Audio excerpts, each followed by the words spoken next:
Welcome to our first official PRSSA meeting for the 2020-2021 school year. In some very interesting times. This is not normally how we would meet, but like I said before, I'm very happy to see familiar faces and new faces as well. For anybody who hasn't had the chance to meet me before, I'm Amanda Weed. I am the faculty advisor for our PRSSA chapter. We're really looking forward to this semester. We've been planning since classes started on getting our lineup for the rest of the semester. And we've got some really amazing guest speakers that are going to be coming to speak with our chapter. I did want to give you all a couple of updates regarding PRSSA information before we started tonight's meeting. So for those of you who have not seen our chapter update email, I wanted to give you some good news to be able to save some money.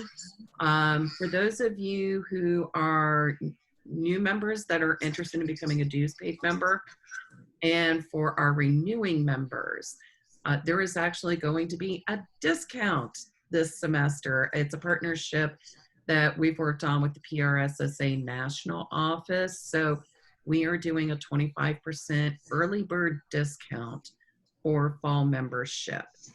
Traditionally, our membership is $75, and it is actually going to be $56.25 until October 15th. So $41.25 will go to your national dues, $15 will go back to KSU, PRSSA. After the 15th, the national dues will go back to its usual rate of $55, but our chapter will keep the $15 reduced dues for our local chapter for the remaining of the school year. So if you're due up for renewal, if you want to become a member, now is the time to do it.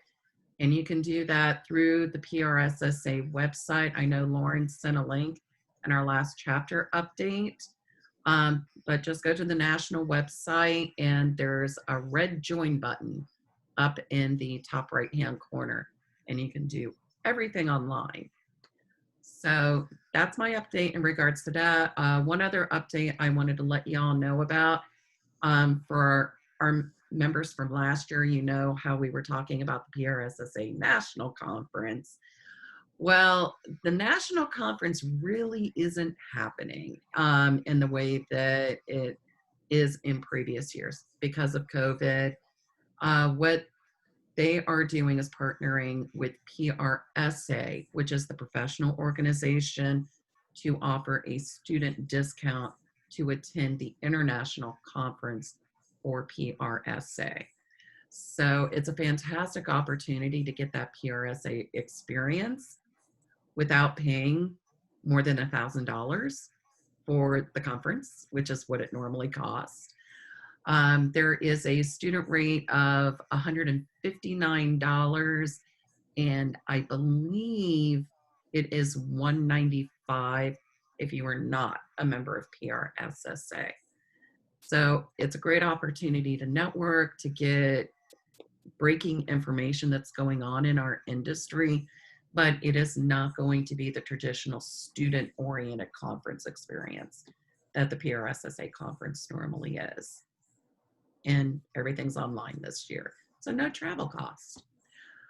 So with that being said, those are my announcements. I am going to hand things over to our wonderful chapter president, Lauren Gay. What's up? Okay, so I've met some of y'all at the kickoff session, and I know some of y'all have from familiar faces. But like Dr. Weed said, my name is Lauren Gay, and I am your chapter president this year. And so you'll be seeing a lot of me. If y'all have any questions related to anything, about anything PRSSA related, come to me or come to any of our wonderful e-board members, and we will be happy to help you guys out. So to introduce our lovely speaker tonight, her name is Ashley Gravleee. She is the manager of corporate social responsibility at Novelis, and they are a great partner with Kennesaw State University. She's going to talk to us all about corporate social responsibility and why it's so important in the public relations field. So I'm gonna go ahead and pass on to Ashley. Thank you, Lauren. So kind of you to make that introduction, and good evening, everyone. I live in Buckhead, so I'm just down the road from Kennesaw. I'm assuming a lot of you are working or not working, are tuning in from home. Is that, are all classes remote these days? Cool. Well, we'll get started. I'll share my screen in a moment, but I really want this to be a conversation. This is not about me. This is about you and how I can help you. So with that, hopefully technology will work and I'll be able to share my screen. Okay, can you guys see that? A career in CSR. Okay, perfect. So I thought I'd start out a little bit about me and some of the things that have, I guess, kind of contributed to where I am and kind of my point of view today. So I was originally born in Germany. My dad was a special agent, so we essentially lived there until I was 10 years old. I used to have dual citizenship between Germany and the US. And then when you're 18 in Germany, you have to give some service, and I chose to go to college. So unfortunately, I don't have dual citizenship anymore, but it did spur my global viewpoint and a love for travel by living and traveling abroad. My family is originally from the South. My dad's from Alabama. My mom's from Tennessee. So I have good Southern roots and all over the South. I'm a proud graduate of UNC Chapel Hill School of Journalism and Mass Communication. Actually majored in advertising, but had I known myself a little bit better and what I actually was comfortable with doing, I would have been a major in PR. I took several of the public relations courses. But you know, I thought when I was in college that I wanted to work for an advertising agency, and what I found through some internships during my college career, and then also in some of the summers after, that it just wasn't for me. I like the stability, and I like the long-term partnership storytelling that public relations, particularly in corporations, provide. So just knowing myself a little better, being adverse risk and things like that, it just all came together to spur me on to more of a communications PR role. So I've lived in Atlanta since college for 16 years. And I'm proud to say too on this call that I heard about my current employer, Novelis, through PRSSA. So I was a member, and that's the professional arm, of course, of the PRSSA. So you're doing all the right things already by being involved with your local chapter. So kudos to you for that. So I'm passionate about all things charitable, and I actually thought that this role, when I started out and had graduated, would be something that I would have to wait until the end of my career to really do. So corporate philanthropy has really changed over the last 20 years and continues to really change. It used to be, you look at companies like Coca-Cola and some of the big ones that have huge foundations, they would have officers of the company, so C-suite executives, kind of take over the foundations at the end of their career. But now people, as I'm sure some of you might even be, taking courses in, are focusing on corporate social responsibility and some things that overlap with sustainability. So it really is more of a niche profession. And something that can be pursued right out of school, which is very great. Personally, I'm a big sports fan. So because of my UNC ties, big fan of Carolina basketball, just finished the Michael Jordan 23 on Netflix, which was really cool. And I have a lot of admiration that I've always had for number 23, Michael Jordan, but additional because of his focus. And I think that's something that we can all learn and apply to not only the discipline needed for our jobs, but just relationships and just how we want to go about life. So it was inspiring to me. Also passionate about Alabama football. So glad to have football back in a couple weeks at the SEC level. And as I've shared before, travel. And by working for a global company, Novelis, that I'll tell you about in just a moment, it's given me the opportunity, in addition to my personal travels, to see the world and not only see the office when I go to different countries, but also about my role. What I love is I get to see the communities and how they really operate. And so geopolitical and cultural nuances I really enjoy. So a couple years ago, I was asked to define sort of my purpose or motto in 3 words. And I defined it as aspiring to inspire. I really love to connect people to their purpose. I really love to connect people to one another. So when Jamie reached out to me to see if I'd be willing to speak, it was an easy yes, because again, I love to pay it forward, share what I know, and if I can help anyone along the way, that's what I feel I'm here to do. So a little bit about Novelis. So Novelis is an international company headquartered in Atlanta. We have both our world corporate headquarters and our North American corporate headquarters here in Atlanta. We have our corporate offices are in Buckhead near the Lenox Mall area. And then we have a global research and technology center close to you guys in Kennesaw. And that houses a lot of our amazing engineers and scientists from all over the world that we brought in to work on innovation and customer solutions. So we just completed an acquisition in June. It was an interesting time to complete an acquisition in COVID times. And that's what I'll also say about careers in communications and PR, is that what I enjoy is no day is really the same. So even over my years at Novelis, which I've been there 14 years, no day has been the same. And so new challenges and new opportunities all the time. So right now we have 15,000 colleagues globally, and you can see the breakout of where we operate in terms of other continents, which is really exciting. And we're in 9 countries. So very, it gives me that opportunity to connect with those different cultures that I shared. I enjoy with connecting.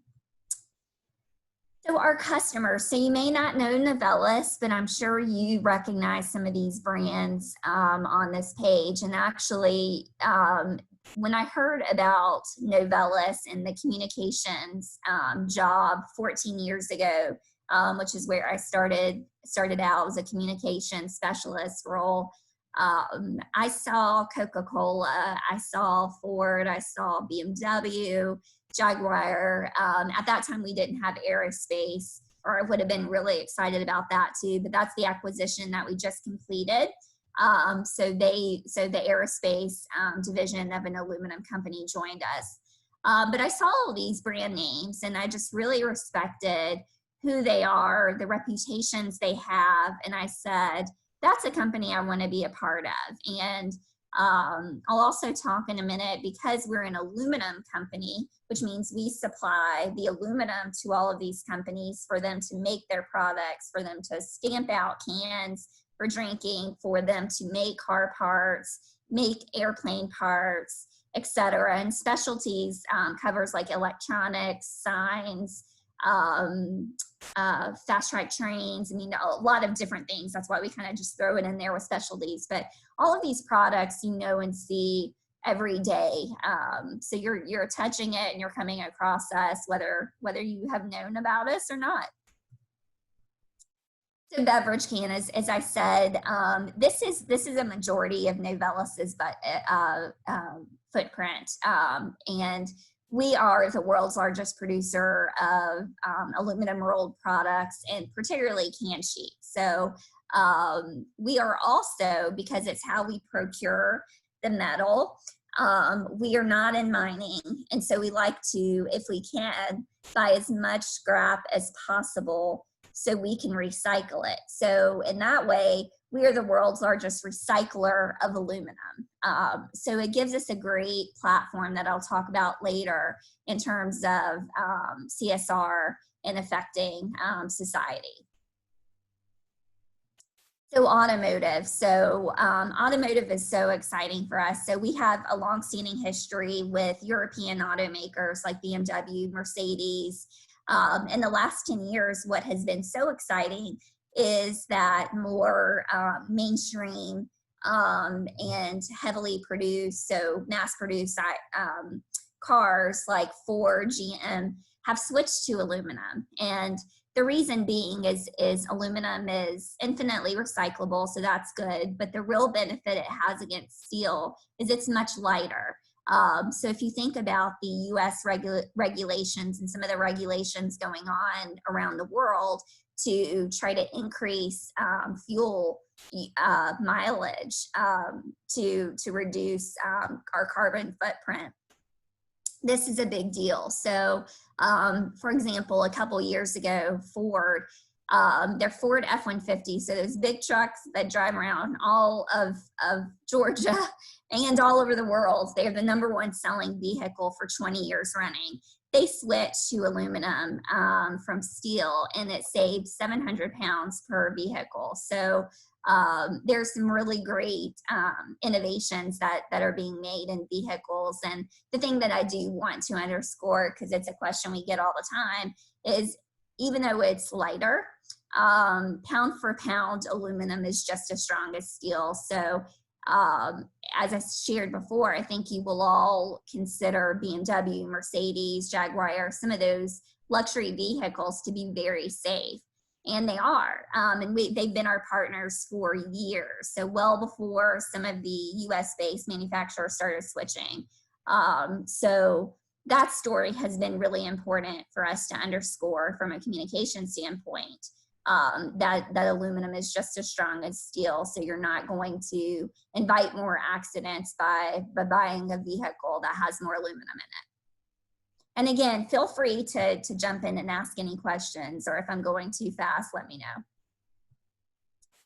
So aerospace, so this is the area I'm so excited about. As of June, we now have our feet in the market of aerospace. So the bad news is that no one's really purchasing our aluminum for aerospace because all of the planes are mostly grounded. So a lot of the orders that we were expecting, or just the aerospace industry was expecting from Boeing and Airbus and things, have been put on hold. But, you know, we also see it very, very exciting in the future.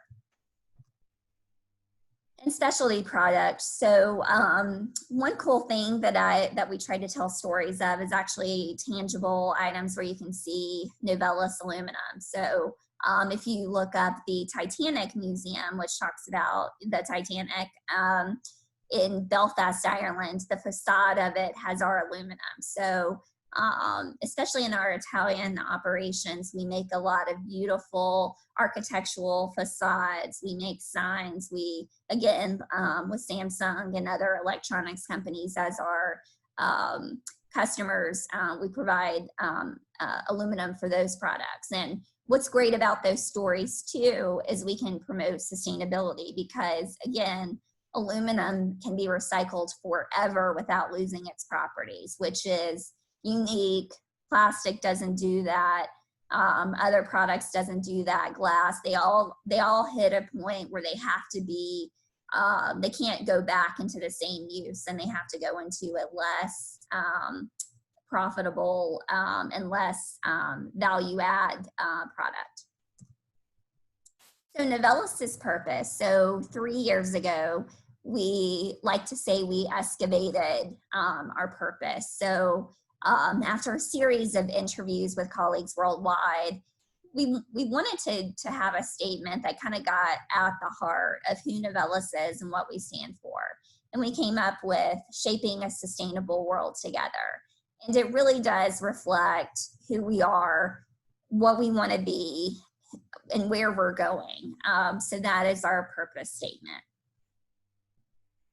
So in doing this, a couple years ago when this was introduced, I tailored our CSR program to match up with our purpose because, one, I was lucky. It was such a good fit because the strategy I put in place 10 years ago was inherently who we are and what needs we can fulfill in the world. So it was a great opportunity to do that. And it's just one of the ways that I like to share people can fulfill their purpose. Now, does purpose, to fulfill your purpose, always have to be charitable giving and volunteering? Absolutely not. We hope that our colleagues feel purpose in their jobs and that they're part of, making safe vehicles for Ford and families, or, providing joy on a hot day for the can that they've engineered, that kind of thing. But this is another way, another tool in our toolbox that we can live our purpose. So shaping focuses mostly on STEM education. So that's a lot of partnerships we have with folks like First Robotics and Kennesaw State, and also some women's organizations and organizations that are maybe from underrepresented communities that we want to build into leaders of our company and also just in our communities. Sustainable really focuses on projects that advance sustainability. So it can help the environment. It could also, one of the key focus items that we really like to underscore with this one is recycling. So a lot of people you'd be surprised how many people don't know that an aluminum can is infinitely recyclable, or that it has value. So for example, one of the programs that we've put in place in Georgia is we have a partnership with Mercedes-Benz Stadium. And for a long time, we've been the official recycling partner of the Atlanta Falcons. And then when they moved into their new stadium, we became a Mercedes-Benz Stadium partner, which includes the Falcons and also Atlanta United and other events. And what we did is created a program called Recycle for Good. So every year in Georgia, $73 million worth of aluminum goes to our landfills. And as I've said multiple times on this call, because I always underscore it, is aluminum can be recycled forever. And it's also the most valuable item in your recycling bin. So, even some states, Georgia is not one, but some states give 5 and 10 cents a can for you guys to return those. So they have a lot of value. So we wanted to show Georgians across the state the value of recycling. So we said for every 3 million cans we collect from the stadium and from nonprofit partners, including some students who have come out to volunteer from Kennesaw State in the past at the stadium.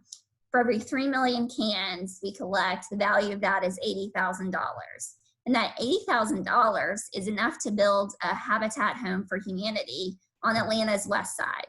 So to date, we have fully funded and built, with the help of our volunteers, 2 homes, and we're 30% toward our 3rd home. So it's been a way that we can tangibly show the value of recycling, and whether, people have lots of reasons why they do or don't recycle or think it's important or not.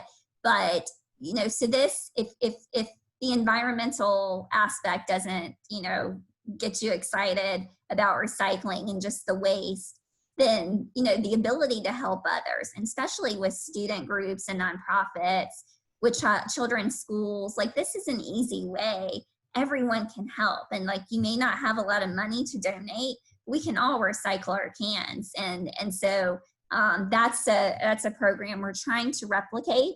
We actually will have a national program that I'm rolling out with Habitat for Humanity nationwide this October that will encourage other Habitat chapters to recycle and do the same thing. So more to come on that front. If you're interested, I'm happy to share more. But together is also where we like to have a lot of fun. So there's always, you know, colleagues who have their specific charities that they support and want to come together with other colleagues, or it's important that Novelis support things that are important to our community. So while Woodruff Arts or Fernbank, well, Fernbank kind of fits, but Woodruff Arts, let's say, doesn't look like it would be, you know, a fit for shaping or sustainable, it's really important to our business community. Being a big business here in Atlanta, a thriving international business community always has a great art scene. And by the way, they do a ton of great outreach. They have some programs that are reaching diverse communities and really encouraging them to go into the arts and musicians. And there's such a close connection to STEM with that. That's great. But in general, we wanted to have another bucket where colleagues understand that we want to know what they care about and encourage them to create a sense of community among each other. Any questions about our focus areas? Okay. So when I kind of wake up and assess what my priorities are from a broad view, since I manage our global program, these are my key priorities. So we want to use CSR, we want to use our CSR resources and be wise stewards of it, and you know get the bang for our buck. So we want to look into partnerships with our stakeholders and customers. So can we partner with Coke on a recycling initiative? Can we do something around maybe mobility and safety with Ford to maximize our impact, so that, you know, because Novelis isn't a household name, we partner with so many people that are, plus we can have that larger impact. So that's one of my priorities. We also want to have our employees engaged. So we want to inspire their engagement and volunteerism in their local communities. So right now we have 42 communities all over the world who are actually in October participating in our global volunteer month. So a lot of it will be virtual ideas that they can do unless they can safely in small numbers come together. But usually we have large scale volunteer events. So in Atlanta, we usually build a Habitat home in 7.5 days with like 250 volunteers. So we try to do those really large marquee events, so that's not the only time we do volunteering, but it focuses our message so we can celebrate it during that month of what we do throughout the year. We also want to be a partner to our talent acquisition and human resources department. So think about collaborations, which will help us build our local talent pipeline. So just like, you know, speaking to you guys tonight from Kennesaw State and some of the other initiatives we have with Kennesaw State and Georgia Tech, you know, we want to be strategic about, you know, inspiring the next generation and having them choose us when it comes time to look for a role. And again, you know, because we are the world's largest recycler and it's so key to both our business and our environment, we want to bolster recycling education materials and outreach. And if you go on novelis.com, under sustainability, we have a program we developed with Discovery Education called Life of a Can. It's all free to download. It's digital resources. You could present it to, if you have little brothers, little sisters, or a school you volunteer with. It's so seamless, and so it allows us to be responsive to teachers and try to give them a kit in a box that they can download and seamlessly present. Or it gives our colleagues a way to go into their child's school or to be a volunteer for a youth organization by presenting and sharing the messaging. So this is a glimpse, and I won't go through all of this, but this is a look at what we accomplished last year. So we had record volunteer engagement. We donated by the company close to 4 million, with some employee contributions to go along with that. Based on campaigns we held, it was over 4 million. And what we're really trying to underscore, because I had told you about our newly introduced purpose, is we're really looking to underscore purpose. We also built out in the last year global and regional CSR councils. So these are comprised of business leaders from different functions. So it might be the regional president and the head of can sales, an HR representative, a communications representative, to come together and help me think through how best to use the resources and build relationships, as well as inspire colleagues within their region.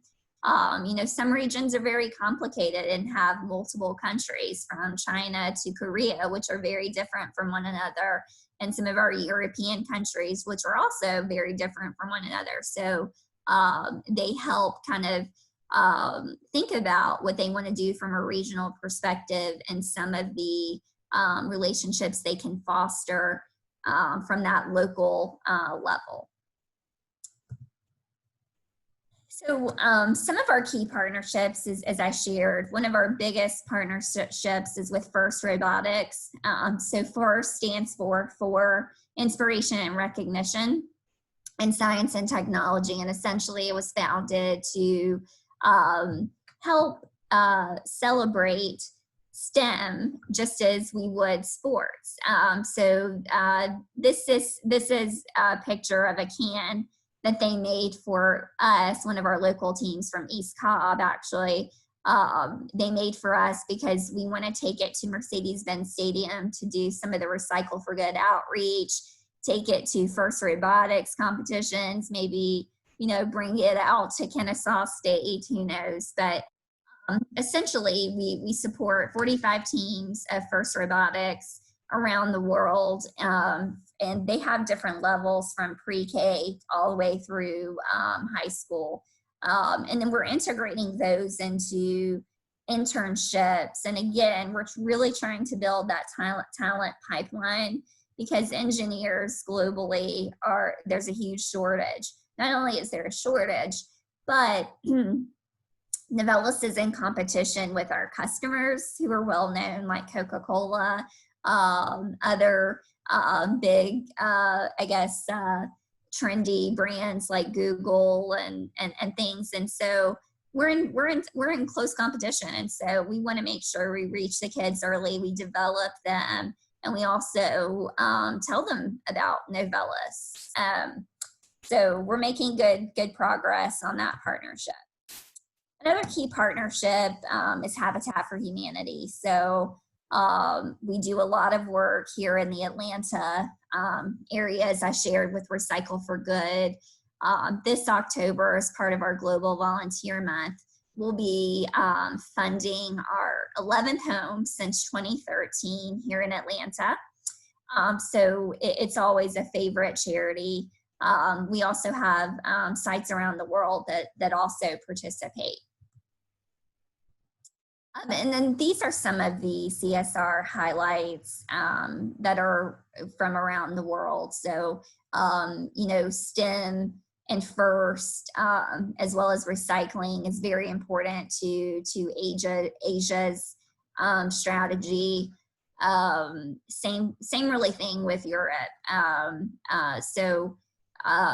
A lot of themes, they may be carried out a little bit differently, but we're really united on the unique expertise and benefits that we can bring to society. So I think companies that do that in terms of their CSR strategies are very successful in it. So what am I up to today? Well, so since COVID hit, we've been really focusing on, supporting our community, so that we did a fast track of $180,000 to sites by end of March. So we turned that around really quickly so that some of our nonprofits could really respond to critical needs on the ground. We also did a second round of donations to ensure that our new sites, as I shared, that we completed an acquisition, have the resources they need from a budgeting standpoint to respond to their local needs and to COVID. And then with all of the events that have transpired, that have broken a lot of our hearts, both here in Atlanta and nationally, it was important to look at our current partnerships from a diversity and inclusion angle. So what I did in July was put together a list of all of our global partnerships as well as the Atlanta partnerships, and looked at, okay, who are we reaching? How can we reach them better? How can we share who we're reaching to internal colleagues? Because, first of all, we want to make sure our house is in order when it comes to colleagues of different backgrounds feeling like, Novelis is a company for them. So that diversity and inclusion executive summary, it has been really helpful in knowing where our gaps are when it comes to attracting, girls in STEM or African Americans on certain basis, including STEM. So it was time to look at it. I will say that we were in a good place already. I mean, there's always room for improvement, but because if you think back to our purpose of shaping a sustainable world together, to me, together has always meant together. So you have to have all seats at the table. We have to build partnerships that are reflective of the communities we serve, but also the workforce we want to be. So everyone was pretty pleased with where we were, because we really have taken that to heart, built into how we approach communities. Actions underway. So we just made a huge multi-million-dollar commitment. We're owned by an Indian conglomerate, and so they had asked us to give a very large donation to India, but we also were able to donate to our regions, and so I'm working through those allocations. So that has been really exciting to see, and heartening that we can step in because our company is in a healthy place financially. We can help, and so the final allocations that I want to focus on will go to therapeutics and vaccines, as well as some on the ground support for communities that are still in the bad parts of COVID, but also have a long way to go with recovery. I'm also in the middle of launching a global matching gifts program, so that is very exciting. That will be announced officially on October 1st. If you see any Novelis folks, don't tell them yet. You're getting a sneak peek. And then we're exploring recycling customer partnerships with Ball and Coca-Cola. So I am busy. I'm working from home, but I am busy. So about my career to date. So what I would say is, first, I think what you know, having a degree from UNC opened some doors, but I also was able to complete internships in college. And so again, I think those are important for two reasons. I think one, you learn maybe what you want to do and what you don't want to do. So I think those are key. And as I learned more, again, I had multiple internships while I was in college with ad agencies, and I just realized I don't think this is the environment for me. And so unless I got, you know, the right kind of position and opportunity right out of school, I need to think about this. And I knew PR was for me because I've always loved to write and I like creativity. I love to plan events. And again, volunteering wasn't necessarily on my radar because I thought that would, you know, volunteering and nonprofit philanthropic engagement would be later on. But I always knew that I wanted to go in that direction. So internships, you know, large or small, and even start with shadowing. You know, our professors in college really really hit it on the head, like every day, like you need to be having internships. And if you can't get an internship, you know, do a week of shadowing. So I would just hit that hard with you because it does differentiate you coming out of school with having some experience. To that end, I would also say, you know, sometimes, you know, internships and those things aren't possible because maybe you're working while you're in school, or you know, they're very competitive. So what I would say is get involved with clubs like PRSSA, do what Lauren and Jamie did, you know, step into a leadership role. Those are all resume worthy things. Get involved with a nonprofit, join their communications and PR team to have things to show that you've created. So when you go for that first interview, you already have some samples to show. All of that is resume worthy and applicable. And then I would say, so from internships to first job, so I got a job with a smaller company, and I managed their sort of event planning and logistics. They were a consulting company that did corporate presentations. And so I built it into the job I wanted it to be in terms of PR. And so I wanted to, so I was able to help out our founder at the time with a book that he was writing and sort of the book publicity. So, you know, you may not get your dream job, few of us do, right out of college, but, you know, look for ways to bring value to the table and make it into something that you want to prepare you for your next role. And then that's where I was at that job for about 1.5 years that I started looking at PRSSA, started looking for job openings on PRSSA and other sites, and started interviewing because I was ready to learn from a team, and I was a team of one at 23.5. And so I'm like, this is, you know, it's great, but it's limited growth for me. And so I wanted to be part of either a PR agency or a corporation that had a team. And so I found Novelis.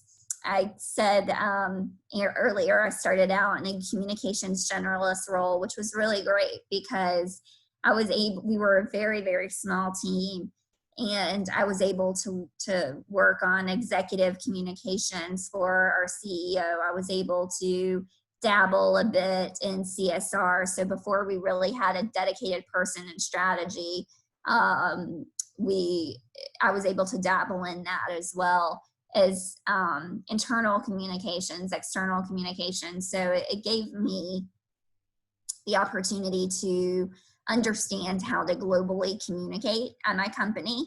And then a couple of years later, after our company was really doing well and we had a new CEO from Ford who was really interested in community engagement, he selected me for a newly created role at the time of CSR manager. And that was when I was placed in this role to envision and execute our global CSR strategy, which I still do today.